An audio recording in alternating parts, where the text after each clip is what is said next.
Assalamualaikum warahmatullahi wabarakatuh. Terima kasih atas kesempatannya. Di sini kami dari kelompok 6 akan memaparkan materi Sistem Informasi Akuntansi, yaitu tentang Human Capital Management. Terima kasih atas kesempatannya. Perkenalkan, nama saya Tasya Ristiana Fadila dengan NIM 2019-310408. Terima kasih atas kesempatannya. Perkenalkan, nama saya Dina Hidayatul Uma dengan NIM 2019-310411.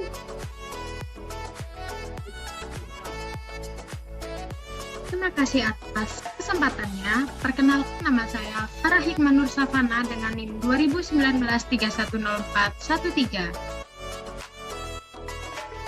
Baik, terima kasih atas kesempatannya. Perkenalkan, nama saya Tajunisa Putri Walisandasa dengan NIM 2019-310-414. Terima kasih atas kesempatannya. Perkenalkan, nama saya Putri Rizky Kaca Marhani dengan NIM 2019-310427. Saya dari kelompok 6.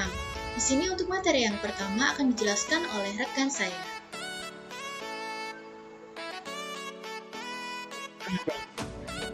Baik, di sini saya akan menjelaskan mengenai pengertian dari Human Capital Management. Jadi, Human Capital Management sendiri merupakan kegiatan yang berkaitan dengan mendapatkan, menganalisis, dan melaporkan data yang menginformasikan arah strategi mengenai penambahan nilai, investasi, ataupun keputusan operasional manajemen sumber daya manusia. Lalu, dapat kita ketahui bahwa Human Capital Management ini pada dasarnya berkaitan dengan nilai. Karena berkaitan dengan nilai, Human Capital Management ini tentu menggunakan metode pengukuran untuk mencapai tujuannya. Gitu. Dengan kata lain, pengukuran sendiri dilakukan untuk dijadikan dasar dalam langkah selanjutnya, yang dalam hal ini adalah dapat digunakan sebagai ukuran untuk memandu pengelolaan sumber daya manusia di suatu organisasi. Lalu selanjutnya, saya akan menjelaskan mengenai tujuan dan sasaran dari Human Capital Management. Jadi, Human Capital Management sendiri ini memiliki 4 sasaran, yaitu menunjukkan sejauh mana kontribusi sumber daya manusia terhadap bisnis dan nilai bagi pemegang saham. Lalu yang kedua yaitu membuktikan secara kuantitatif nilai yang dihasilkan atau outcome dari manajemen sumber daya manusia. Lalu yang ketiga yaitu menyediakan pedoman atau dasar bagi pengembangan strategi sumber daya manusia dan bisnis ke depannya. Lalu yang terakhir yaitu memberikan informasi mengenai strategi dan praktik untuk meningkatkan efektivitas pengelolaan atau manajemen sumber daya manusianya. Nah, di sini dapat elemen-elemen dari MySAP ERP Human Capital Management. Di sini saya akan menjelaskan mengenai Organizational Management Object dan aplikan data.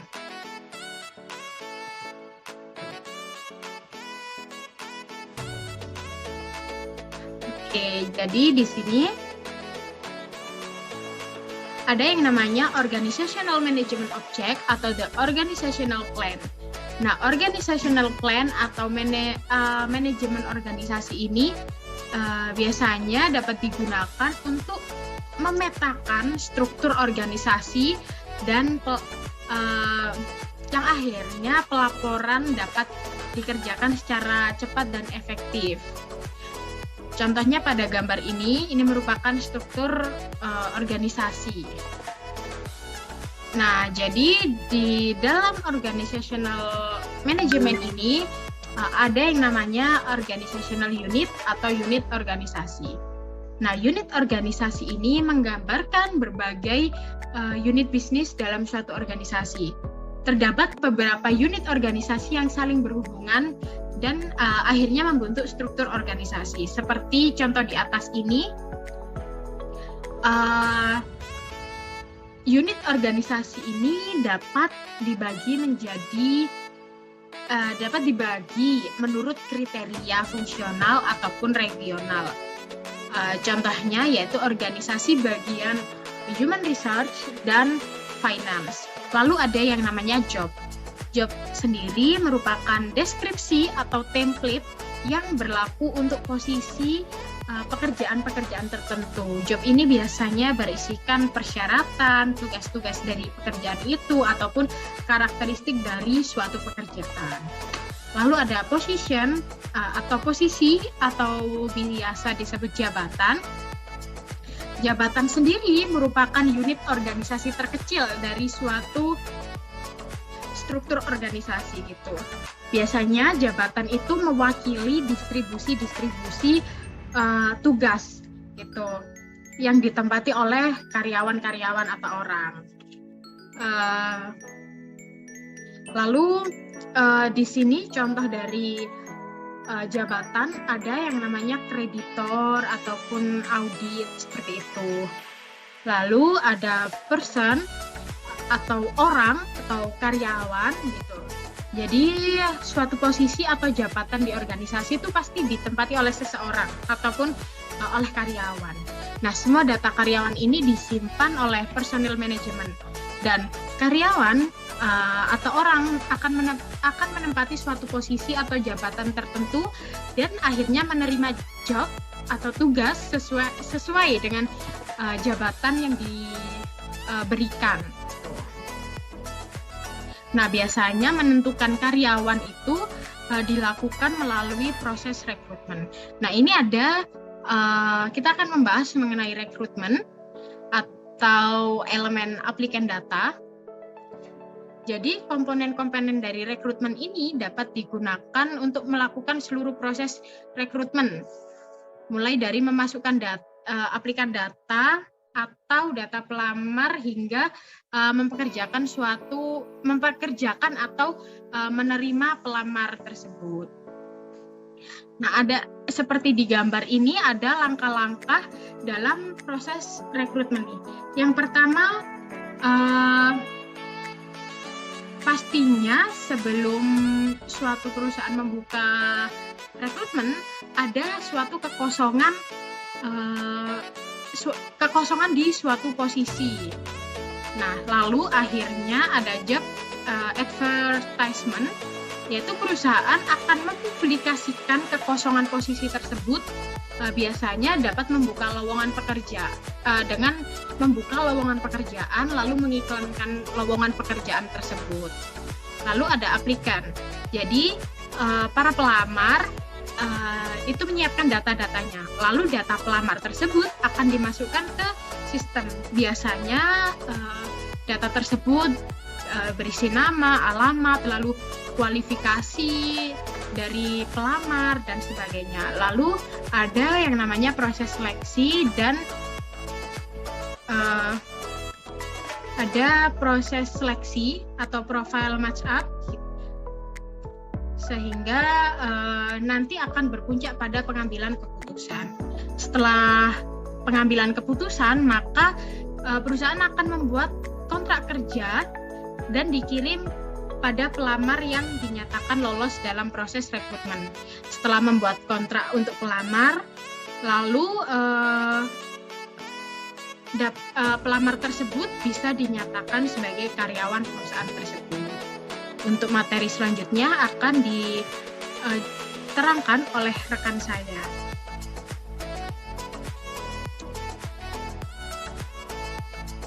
Selanjutnya saya menjelaskan tentang personil manajemen. Integrasi antara rekrutmen dan administrasi personalia memungkinkan data pelamar di kantor sebagai data karyawan yang kemudian harus Anda tambahkan. Data karyawan itu disimpan di MySAP ERP HCM sebagai catatan info tipe. Data dapat ditampilkan, disalin, dikoreksi, dan dihapus. Di sini ada cara mempertahankan info tipe. Yang pertama, ada pemeliharaan satu layar atau yang disebut sebagai satu infotype untuk satu orang. Yang kedua, tindakan personel atau yang disebut urutan infotype untuk satu orang. Yang ketiga, ada entry cepat atau satu infotype untuk beberapa orang.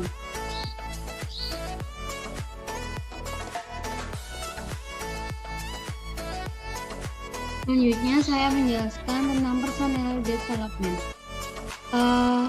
Dalam komponen pengembangan personelia dapat merencanakan dan merealisasikan pengembangan personel serta pendidikan dan pelatihan lebih lanjut untuk karyawan dengan integrasi dengan pelatihan dan manajemen acara.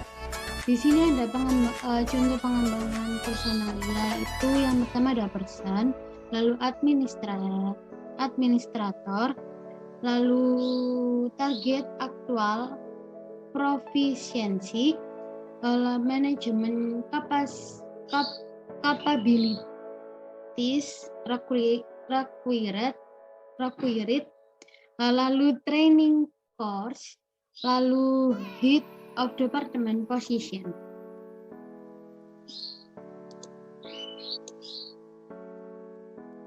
Selanjutnya saya menjelaskan tentang training and event management. Di situ ada 4 proses utama dalam pelatihan dan manajemen acara. Yang pertama ada persiapan acara bisnis.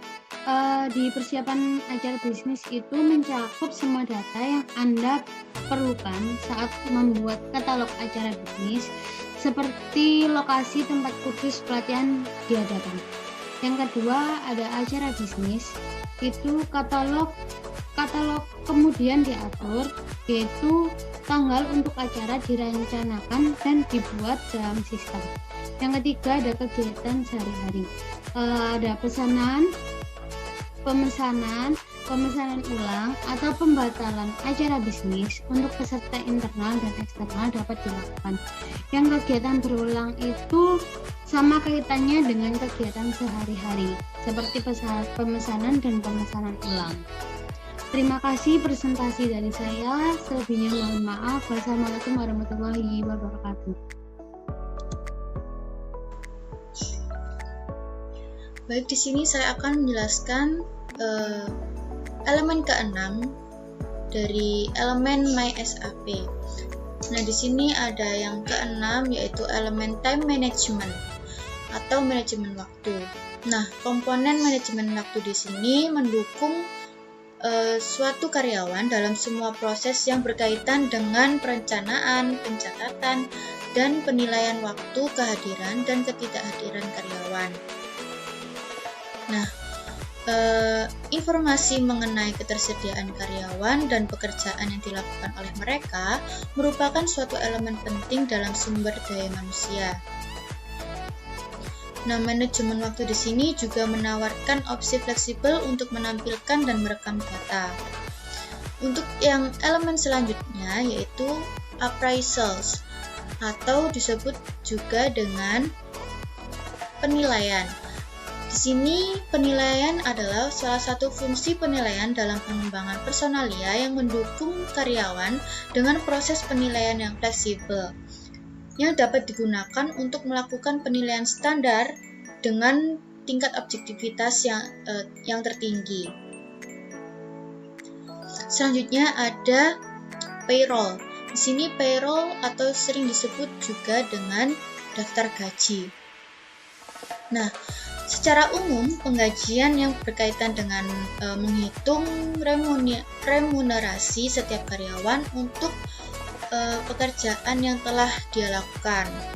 Lebih khusus lagi, penggajian tersebut mencakup banyak proses seperti pembuatan hasil pengajuan dan laporan gaji.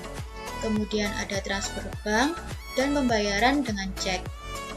Baik, yang terakhir ada elemen personal cost planning atau perencanaan biaya personil. Perencanaan dan simulasi biaya personil dapat diambil dari basis data yang sangat luas dan dengan diintegrasikan dengan aplikasi lain. Nah, perencanaan biaya personil ini mendukung proses bisnis yang melampaui batas departemen dan aplikasi. Kemudian informasi tentang pembayaran dapat diperoleh dari berbagai sumber. Untuk membuat rencana biaya personel, misalnya hasil penggajian dapat digunakan sebagai sumber data untuk perencanaan biaya personalia. Dan untuk materi selanjutnya akan dijelaskan oleh rekan saya. Baik, terima kasih atas kesempatannya. Di sini saya akan menjelaskan tentang konsep dari Human Capital Management. Human Capital Management dan Human Resources Management masing-masing memfokuskan pada pentingnya pendekatan yang terintegritas dan strategis dalam manajemen manusia yang menyangkut seluruh stakeholder dalam organisasi. Untuk memperkuat atau menambah konsep Human Resources Management, terdapat beberapa konsep Human Capital Management. Konsep dari Human Capital Management adalah sebagai berikut. Yang pertama, menekankan signifikansi manajemen berbasis pengukuran. Sasarannya adalah membangun kaitan yang jelas antara sumber daya manusia dengan kesuksesan organisasi. Yang kedua, memberi panduan mengenai apa yang diukur, bagaimana cara mengukurnya, dan bagaimana melaporkan hasil pengukurannya. Yang ketiga, menekankan pentingnya penggunaan pengukuran. Hal ini untuk membuktikan bahwa manajemen manusia yang unggul akan memberikan hasil yang unggul untuk menunjukkan arah langkah strategis. Yang keempat, menekankan pentingnya strategi dan proses Human Resources Management untuk menciptakan tujuan organisasi. Yang kelima, memperkuat keyakinan bahwa manusia adalah aset, bukan biaya. Yang keenam, menekankan bahwa peran profesional sumber daya manusia adalah memberi kontribusi strategis terhadap keberhasilan bisnis. Konsep Human Capital Management melengkapi dan memperkuat konsep Human Resources Management. Jadi, konsep Human Capital Management ini tidak menggantikan konsep dari Human Resources Management. Baik Human Capital Management dan Human Resources Management dapat dianggap sebagai komponen yang penting dalam proses manajemen manusia, dan keduanya membentuk dasar untuk memperoleh keunggulan human capital melalui strategi berbasis sumber daya. Selanjutnya, saya akan menjelaskan manfaat penerapan Human Capital Management. Human Capital Management membuat praktisinya untuk terlibat dalam perkembangan bisnis perusahaan. Dengan mengetahui seluk-beluk bisnis, visi dan target perusahaan, tim Human Capital akan merancang program kerja dan strategi untuk membangun sumber daya manusia yang lebih berkualitas. Tujuannya agar bisnis perusahaan dapat berjalan dengan lancar. Manfaat dari Human Capital Management ini adalah sebagai berikut. Yang pertama, Human Capital Management mampu membantu praktisi human resources untuk merekrut orang yang tepat di posisi yang tepat. 2. Human Capital Management mampu berfokus pada pilihan tepat untuk pelatihan dan pengembangan skill karyawan. Yang ketiga, Human Capital Management mampu membantu karyawan menganalisa kekurangannya dan mendukung strategi skill improvement. Yang keempat, Human Capital Management mampu mendukung perusahaan dalam menentukan biaya yang sepadan setelah melihat potensi setiap karyawannya. Dengan begitu, perusahaan bisa memaksimalkan return of investment. Yang kelima, Human Capital Management mampu meningkatkan rasio retensi karyawan dan meningkatkan keterlibatan karyawan. Baik, saya di sini akan menjelaskan tentang keterampilan Human Capital Management. Yang pertama, ada modal intelektual, yaitu mampu berpikir inovatif atau mempunyai gagasan ide yang baru dan berkualitas dengan nilai sehingga bisa diterima oleh masyarakat organisasi. Yang kedua, ada modal emosional, yaitu seperti kemampuan dalam mengendalikan emosi serta kemampuan memahami emosi orang lain, sehingga mampu mengambil tindakan yang tepat dalam berinteraksi dengan orang-orang yang bersangkutan.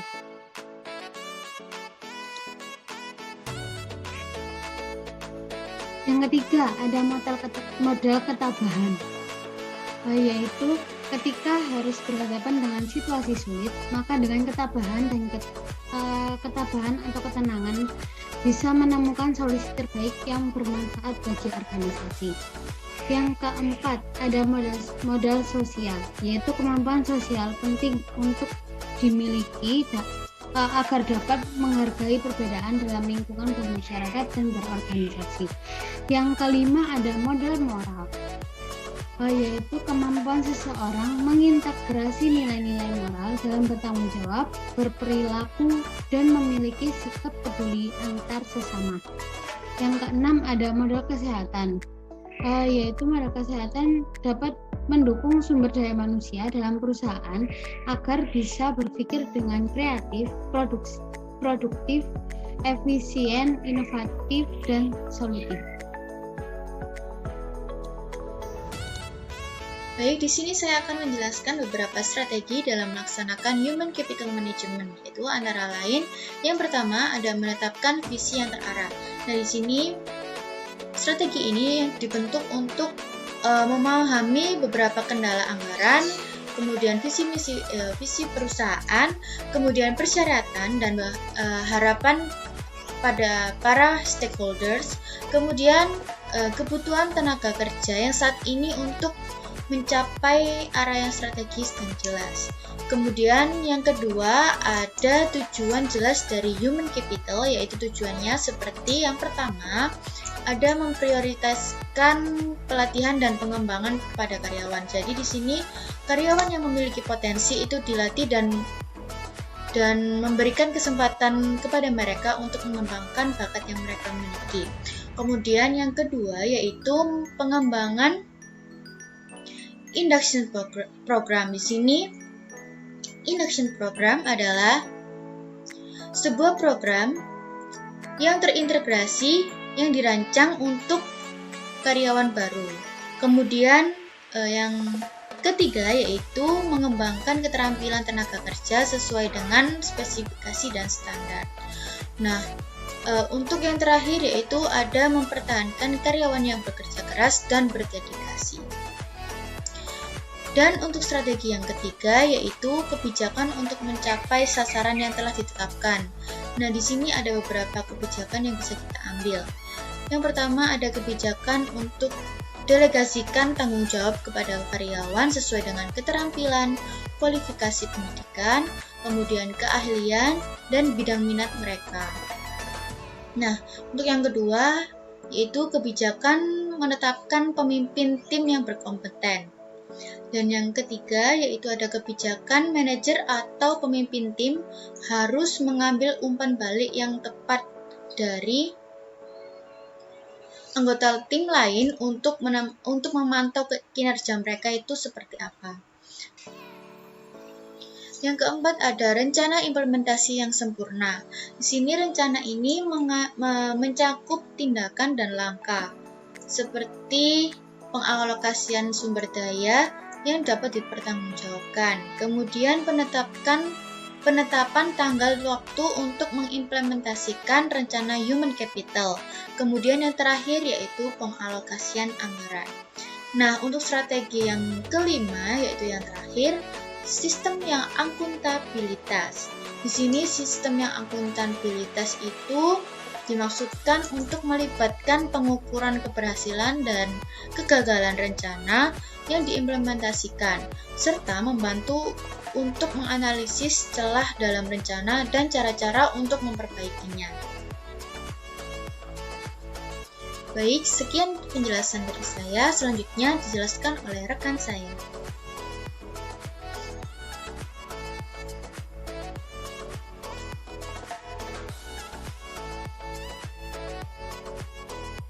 Baik, terima kasih atas kesempatannya. Di sini saya akan menjelaskan tugas Human Capital Management. Seorang Human Capital Management biasanya akan memiliki beberapa tanggung jawab. Di antaranya adalah sebagai berikut. Yang pertama yaitu rekrutmen karyawan.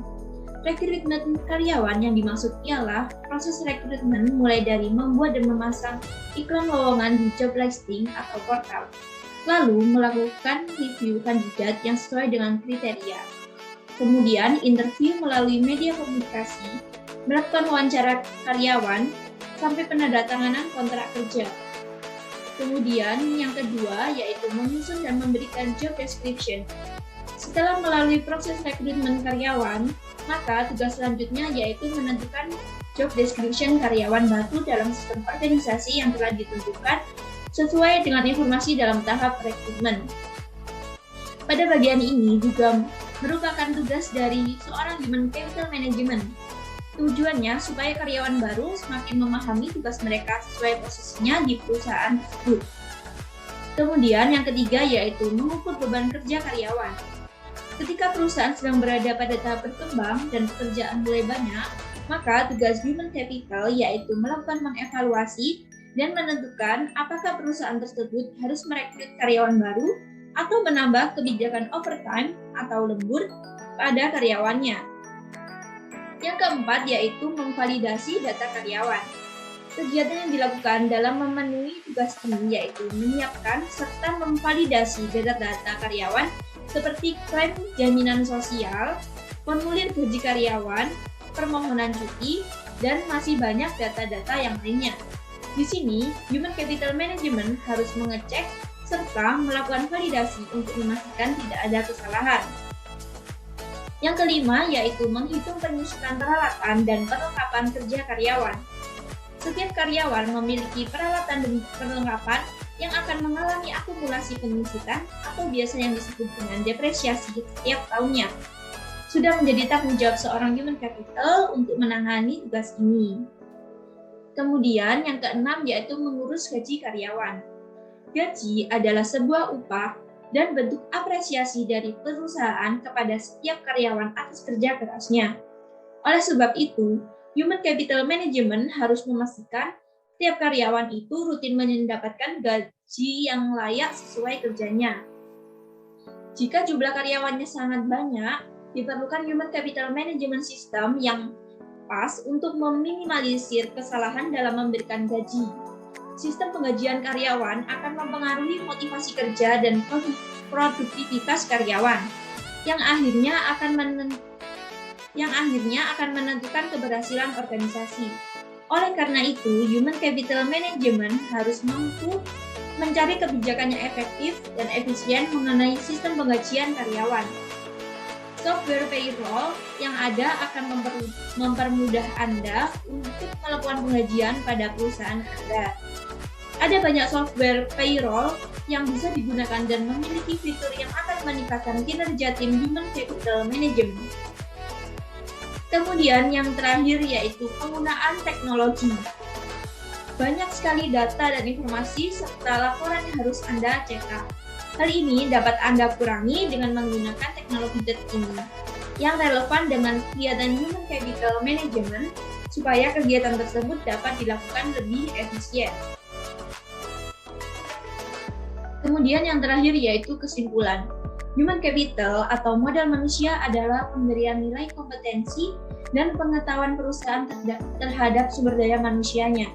Sedangkan Human Capital Management mencakup perencanaan dalam memaksimalkan SDM yang memiliki agar tercapainya kelompok tenaga kerja yang kompeten dan secara mampu menaikkan kualitas kerja serta pertumbuhan perusahaan.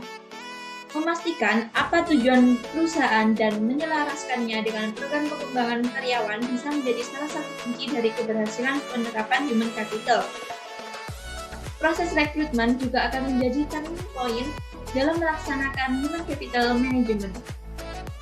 Karena memilih karyawan yang sesuai dengan visi dan misi perusahaan akan berpengaruh banyak pada potensi pertumbuhan perusahaan tersebut. Proses pembentukan Human Capital Management di sebuah organisasi bukanlah hal yang instan. Meski begitu, karena manfaat positif yang diberikan juga banyak dan berlaku jangka panjang, tidak ada salahnya manajemen memberikan extra effort dalam melakukannya. Demikian presentasi dari kelompok 6. Apabila ada kesalahan kata, mohon dimaafkan. Wassalamualaikum warahmatullahi wabarakatuh.